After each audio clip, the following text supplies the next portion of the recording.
Donc, comme je vous le disais tout à l'heure, on vient sur Simulink.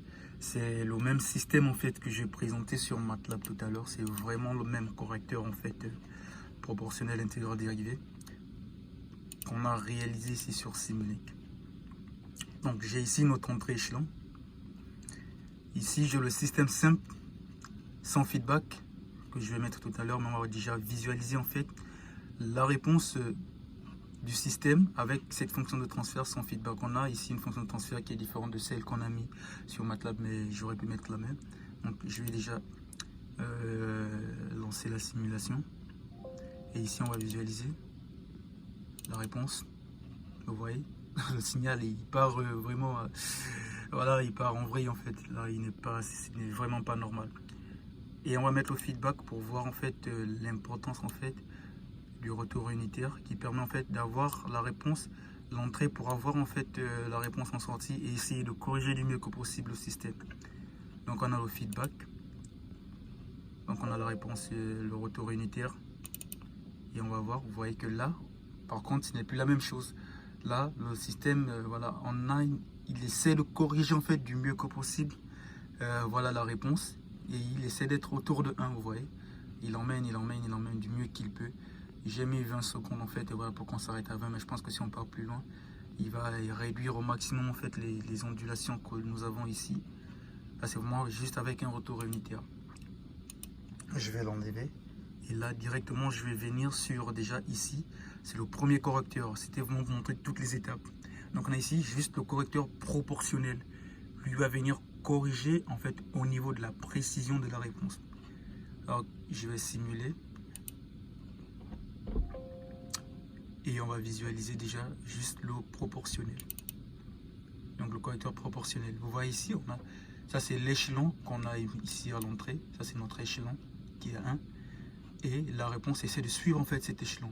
Vous voyez que là, avec le proportionnel, on se rapproche vraiment en fait de notre échelon. Bien sûr, on a un transitoire, mais on s'y rapproche. Par contre, vous allez remarquer qu'on a bien notre erreur statique qui est ici. Donc l'erreur statique n'est pas corrigée avec le correcteur proportionnel. On part sur le correcteur intégral, donc proportionnel intégral ici. On a ici donc déjà le proportionnel. Ce proportionnel intégral, on aura un correcteur proportionnel, mais en parallèle, on a un intégrateur et un proportionnel. C'est ce qu'on appelle en fait le correcteur proportionnel intégral. Et ici, on a toujours notre même fonction de transfert. On va visualiser en sortie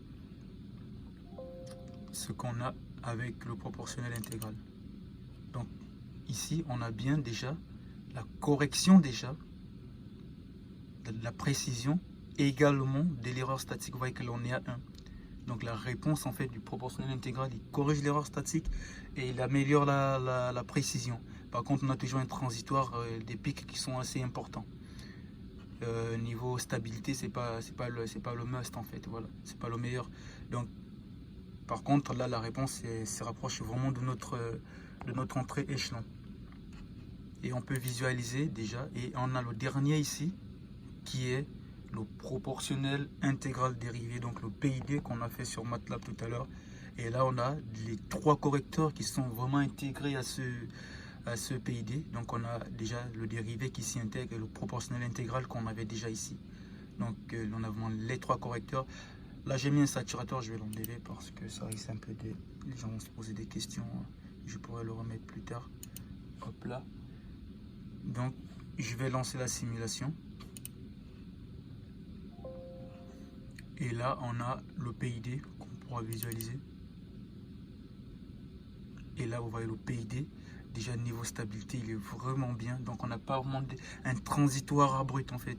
On a juste un petit pic qui redescend rapidement et la stabilisation est assez rapide. Donc il améliore également, il y a cette partie temps de réponse en fait du système. Donc là on a un système plus stable qui est vraiment plus proche de l'échelon. Et lorsqu'on va comparer en fait avec l'entrée, vous voyez ici, je vais le remettre, là j'ai mal mis, tac, voilà, là c'est bon. Vous voyez avec l'entrée, on a vraiment une réponse qui est déjà la réponse elle est rapide, le temps de réponse quasiment à 6 secondes et on n'a pas un transitoire vraiment, on n'a pas des pics en fait importants d'appel de courant on va dire d'entrée. Donc le pic vraiment il est rapidement corrigé, donc on a la correction de la précision, de la stabilité, et l'erreur statique elle est corrigée, donc il n'y en a pas vraiment d'écart. Et tout de suite au régime permanent, on a vraiment, voilà, le système il est suivi vraiment, on a la réponse qui suit vraiment en fait l'entrée le signal d'entrée. Voilà, ça c'est notre PID. Et lorsqu'on va vraiment comparer les trois systèmes, vous allez voir, vous voyez un peu la différence, l'amélioration qui est faite en fait au niveau des trois. Ici, vous allez voir ici, on a le proportionnel en jaune. Donc ici, on a le proportionnel déjà ici en jaune. Lui là, l'erreur statique qui est encore présente, vous voyez que lui il est vraiment en bas. Par contre, lorsque on met au proportionnel intégral, lui va, par contre, niveau stabilité, il est plus instable. Par contre, il a corrigé l'erreur statique, donc le bleu. L'erreur statique elle est corrigée, donc il est vraiment en phase avec, en régime permanent, il est à 1. Par contre, vous voyez, la stabilité, voilà, c'est pas le meilleur qu'on puisse avoir.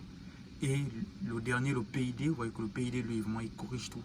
C'est-à-dire, au niveau déjà stabilité, la stabilité, elle est meilleure, on ne part pas dans des pics voilà, très importants.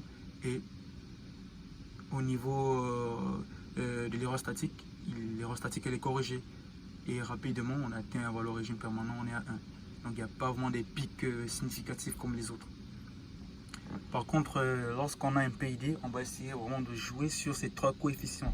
Donc le KP proportionnel, le KI intégral et le dérivé.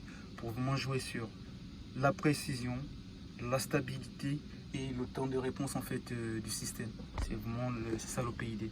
Corriger toutes les erreurs en fait de la sortie pour qu'il puisse suivre en fait notre signal d'entrée, parce que voilà, le système il n'est pas parfait et en sortie on aura toujours ces problèmes en fait voilà, de bruit, on va dire. Donc c'est voilà ce que je voulais montrer aujourd'hui, le PID, très intéressant pour en fait corriger en fait toutes les erreurs en fait que notre système peut générer.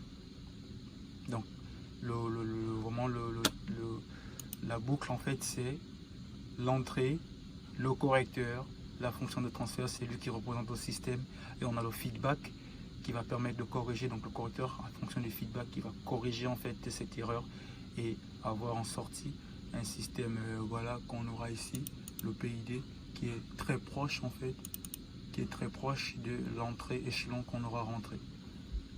Voilà, je vous remercie pour le visionnage et je vais revenir très prochainement avec quelque chose voilà, qui sera tout aussi intéressant. Allez, à plus.